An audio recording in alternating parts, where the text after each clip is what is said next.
လူဘဝဆိုတာအန်အောစရာတွေနဲ့ပြည့်နှက်နေပါတယ်ကျွန်တော်တို့ခန္ဓာကိုယ်ပေါ်မှာပါလာတဲ့အမတ်သားလေးတွေဟာအကြောင်းမဲ့ဖြစ်ပေါ်လာတာမဟုတ်ပါဘူးအထူးသဖြင့်မဲ့တွေပေါ့တချို့မဲ့တွေကသင်ဘဝရဲ့ဒနာဥစ္စာနဲ့ကံကြမ္မာကိုစုပ်ကိုင်ထားတဲ့မဲ့ရှင်ကြီးဖြစ်နေတတ်ပါတယ်ဒီနေ့မှာတော့အသက်ကြီးလေလေရွှေနဲ့ငွေနဲ့မကင်ပဲချမ်းသာကြွယ်ဝလာမယ်မဲ့ရှင်ကြီးအကြောင်းကိုကျွန်တော်ပြောပြသွားပါမယ်အပိုင်းကမျက်နှာပြင်နဲ့ဦးကောင်းထက်ကယေဒနာတိုက်ဒီအပိုင်းမှာတော့လူတစ်ယောက်ရဲ့ဩဇာအာဏာနဲ့ဉာဏ်ပညာကိုကိုစားပြုတဲ့နှုတ်ဖူးမျက်ခုံးနားရွက်နဲ့မီးစီးပုံကမှဲ့တဲ့အကြောင်းကိုအထူးတင်ဆက်ပေးမှာပါဘလို့မှဲ့မျိုးကတင့်ကိုဩဇာသားအလွန်ကောင်းမွန်တဲ့တထေးကြီးဖြစ်စေမလဲဆိုလားဒီအပိုင်းမှာတွေ့ရပါလိမ့်မယ်နှုတ်ဖူးပြင်ပေါ်ကယေဒနာတိုက်နှုတ်ဖူးအလဲတဲ့တဲ့ပေါင်းမှဲ့ရှိရဲ့ဒီလူဟာငယ်စဉ်မှာရုံးကန်ရတတ်ပေမဲ့အသက်35နှစ်နောက်ပိုင်းမှာတိတိထထအောင်မြင်လာတတ်ပါတယ်သူတို့ဟာကိုယ်ပိုင်အရေးချင်းတဲ့ဘဝကိုတိဆောက်ရသူတွေဖြစ်ပါတယ်အသက်ကြီးလာလေလေအတွေ့အကြုံတွေကနေတဆင့်စီးပွားရေးအင်ပါယာကိုချဲ့ထွင်နိုင်သူတွေဖြစ်ပါတယ်နှုတ်ဖူးရဲ့ညာဘက်အချံဒါဟာတက်အရွယ်ရလာတဲ့အခါဂုံပကသနာနဲ့ငွေကြေးတွေဟာအလိုလိုစီးဝင်လာတတ်ပါတယ်သူတို့ဟာပိုးစားတာအလွန်ကောင်းသူတွေလို့ဆိုရမှာမျက်ခုံးမွေးတန်းကြားမှာမြုပ်မွေးမဲ့ကိုမျက်ခမ်းတွေကယေဒနာလို့တင်ကြားကြပါတယ်ဒီလိုလူမျိုးတွေဟာသူတို့ရဲ့ဘဏ်အကောင့်ထဲမှာတော့ကနန်းတွေကမနှဲမနာပါပဲအသက်40ကျော်လာတဲ့အခါမှာမထင်မှတ်ခါတဲ့အမွေအနှစ်တွေရတာမျိုးဒါမှမဟုတ်ရင်းနှီးညွတ်နှမ်းမှုတွေကနေအစ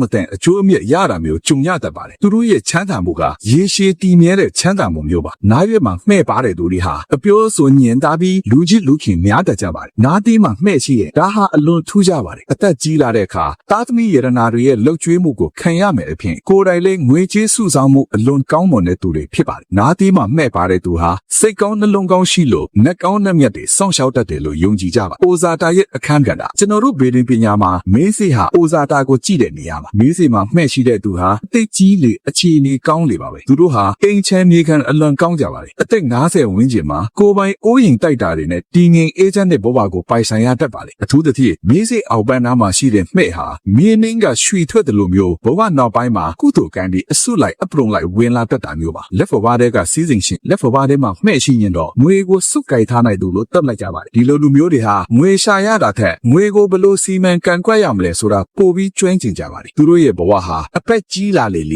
ခိုင်မာတောင့်တင်လာလေပါပဲလက်ထဲကရွှေမတို့စေနဲ့ဆိုသလိုမျိုးသူတို့စီရောက်လာတဲ့အခွင့်အများမြန်းသမျှကိုအမိအမစုပ်ကိုက်ပြီးချမ်းသာကြွယ်ဝမှုကိုတိဆောက်နိုင်ကြပါတယ်ခြေဖွားအောက်ကကဘာပတ်ရမယ်ကဲခြေဖွားအောက်မှာမှဲ့ပါတဲ့သူဟာတဏှာထဲမှာငြိမ်ငြိမ်မနေရတတ်ပါဘူးဒါပေမဲ့ဒါဟာပင်ပန်းတာမဟုတ်ပါဘူးခရီးသွားရင်ငွေဝင်တဲ့ကံမျိုးပါအသက်ကြီးတဲ့အထိနိုင်ငံခြားခရီးစဉ်တွေတွာလာရတတ်ပြီးအဝေးရောက်မှာစီးပွားဖြစ်သွင်းမဲ့လူတွေဖြစ်ပါတယ်ပိုင်းနဲ့ကိုယ်ခန္ဓာနဲ့လက်ဖွားထဲကစီးစိမ်ရှင်ကျွန်တော်တို့မျက်နှာနဲ့လက်ဖွားပေါ်ကမှဲ့တွေချောင်းဖျောက်ခဲ့ကြပြီနော်အခုအပိုင်းနဲ့မှာတော့ခန္ဓာကိုယ်အစိတ်ပိုင်းတွေမှာရှိတဲ့လူ့ဟောမှဲ့ရှင်တဲ့အကြောင်းကိုပြောပြချင်ပါတယ်ဒီမှဲ့တွေကအသက်အရွယ်ရောက်လာတဲ့အခါတင့်ကိုဘလိုမျိုးတထေးကြီးတယောက်ဖြစ်လာစေမလဲဆိုတာစက်ကြည့်အောင်ဗျာလေဘင်းကရွှေဆွဲကြိုးမိလေဘင်းရဲ့ညာဘက်ခြံဒီနေရာမှာမှဲ့ပါတဲ့သူဟာဇွဲအလွန်ကောင်းသူတွေပါသူတို့ရဲ့ထူးခြားချက်ကကြာရှုံးလေလေပိုကျူးစားလေပါပဲငယ်စဉ်မှာဘလောက်ပဲဒုက္ခရောက်ပါစေအသက်55နှစ်နောက်ပိုင်းမှာတော့တောင်ပုံရာပုံစီးစိမ်တွေကိုပိုင်ဆိုင်ရတတ်ပါဒါကိုရွှေဆွဲကြိုးဆွဲရမယ်မှဲ့လို့တောင်တင်စားကြပါတယ်လေဘင်းကနောက်ဖက်ကုတ်ဒီနေရာမှာမှဲ့ပါရင်တော့ဘဝမှာကူညီမဲ့သ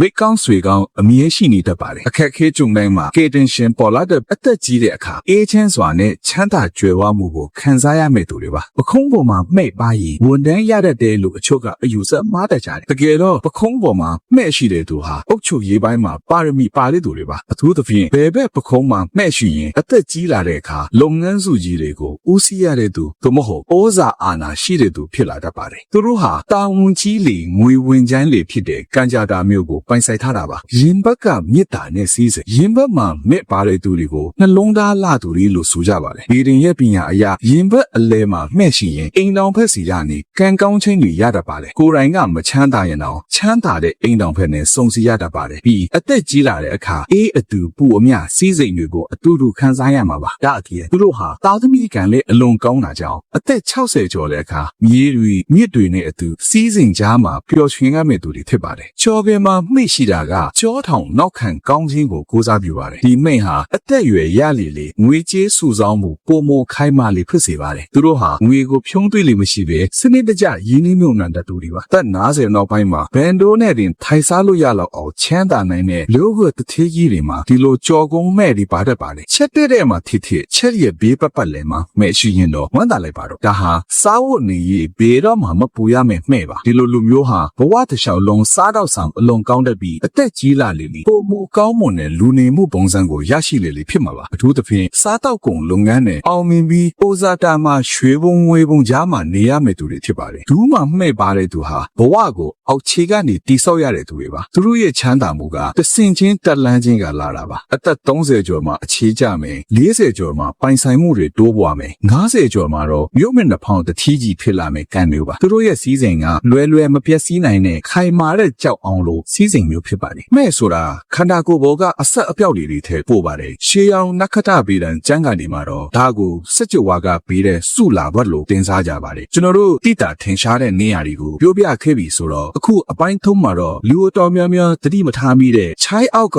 ရွှေအိုးဒါဟာအင်မတန်မှကိုရှားပါတဲ့မဲ့မျိုးပါချိုင်းအောက်မှာမဲ့ပါတဲ့သူဟာသူတစ်ပါးကိုကိုညီရတာဝါသနာပါသလိုသူတို့ကိုယ်တိုင်လည်းမမျော်လင့်မဲချမ်းသာတဲ့သူတွေပါလူ့ဝတ်တော်ဒနာဥစားသူတို့ဟာအပြင်းမှန်းကြည့်ရင်ရိုးအီးနေတတ်ပေမဲ့အသက်အရွယ်ရလာတဲ့အခါမှာတော့အပူအဖေမရှိစီးစိမ်ခံစားရတတ်ပါတယ်အသက်48နှစ်နောက်ပိုင်းမှာစီးပွားရေးလုပ်ငန်းတွေကနေအကျိုးအမြတ်အများများရရှိတတ်ပြီးမျိုးဆက်30စာလောက်အထိချမ်းသာနိုင်တဲ့ကံမျိုးရှိပါတယ်လက်မောင်းမှာမဲ့ပါတဲ့သူတွေဟာငယ်စဉ်ကတည်းကလုပ်ငန်းခွင်ထဲမှာကျင်လဲရတတ်ပါတယ်လက်မောင်းညာဘက်ဒါဟာအောင်မြင်မှုအထိအမှတ်ပါအသက်40ဝန်းကျင်မှာကိုယ်ပိုင်လုပ်ငန်းခွင်ကြီးတစ်ခုကိုအောင်မြင်စွာတည်ထောင်နိုင်ပါလိမ့်မယ်သူတို့ရဲ့ချမ်းသာမှုဟာရုတ်တရက်ရလာတာမျိုးမဟုတ်ဘဲခိုင်မာတဲ့အုတ်မြင်နဲ့တည်ဆောက်ထားတာဖြစ်လို့အသက်ကြီးလောက်အထိဘယ်တော့မှပြတ်မစင်းရတော့ပါဘူးလက်မောင်းဘဲဘက်ငွေကြီးစုဆောင်မှုအလွန်ကောင်းပါတယ်လက်ထဲငွေမြဲတယ်ဆိုတာသူတို့ကိုပြောတာပါရှဲလူကြီးတွေကတင်မာမမဲပါရင်ထိုင်စားရမယ်လို့ရဲစရာမောစရာပြောလိရှိပါတယ်ဒါပေမဲ့ဒါကတကယ်အမှန်တိုင်းပါတင်မာဆိုမဲ့ဒီမဲ့ပါတဲ့သူဟာဘဝ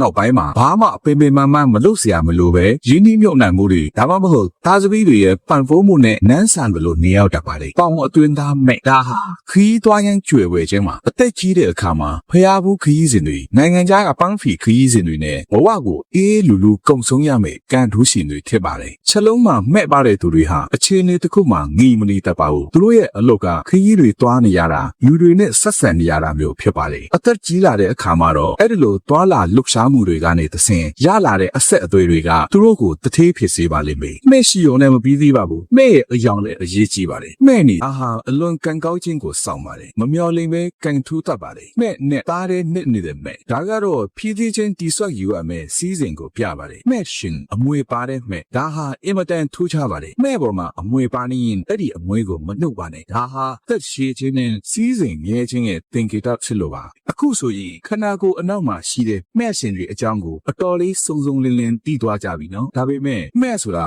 ကံကြမ္မာရဲ့အရေးအယောင်တစ်ခုသာဖြစ်ပါတယ်အဲ့ဒီကံကြမ္မာကိုအသက်ဝင်ဖို့ကတော့တင့်ရဲ့ကြိုးစားအားထုတ်မှုနဲ့စေတနာကသာအဓိကပါမဲ့ပါပြီးမဲ့မကြိုးစားရင်တော့ကံကောင်းခြင်းတွေကအိပ်ဖြော်နေပါလိမ့်မယ်အခုဖြောပြတဲ့နေရာတွေမှာမဲ့ပါနေတယ်ဆိုရင်တော့တက်မှာတထင်းခေဖို့မျိုးစေ့ရှိနေပြီလို့မှတ်ယူပြီးရှေ့ဆက်ကြိုးစားကြည့်ပါဦးမဲ့ပြည်တယ်ဆိုတာရှေးကနေလက်ဆက်ကမ်းလာတဲ့ပညာရပ်တစ်ခုပါအဓိကကတော့မိမိကိုယ်ကိုယုံကြည်မှုရှိဖို့နဲ့ဥဇာတာကောင်းဖို့အတွက်အခုကတည်းကကုစုကောင်းမှုတွေစုဆောင်းဖို့ပါတင့်မှာဒီလိုမဲ့တွေပါနေရင်တော့ဝမ်းသာလိုက်ပါမပါခဲ့ရင်လည်းစိတ်မပူပါနဲ့တင့်ရဲ့အခုလှုပ်ဆောင်ချက်တွေကသာတင့်ရဲ့နောင်လာမဲ့ကံကြမ္မာကိုဖန်တီးပေးမှဖြစ်ပါတယ်အားလုံးပဲတက်ကြီးလာတဲ့အခါအေးချမ်းချမ်းပြီးစီးစိမ်ဥစ္စာတွေနဲ့ပြည့်စုံတဲ့ဘဝကိုပိုင်ဆိုင်နိုင်ကြပါစေလို့ဆုတောင်းပေးလိုက်ပါတယ်ခင်ဗျာနားဆင်ပေးခဲ့တဲ့အတွက်ကျေးဇူးအထူးတင်ပါတယ်ခင်ဗျာ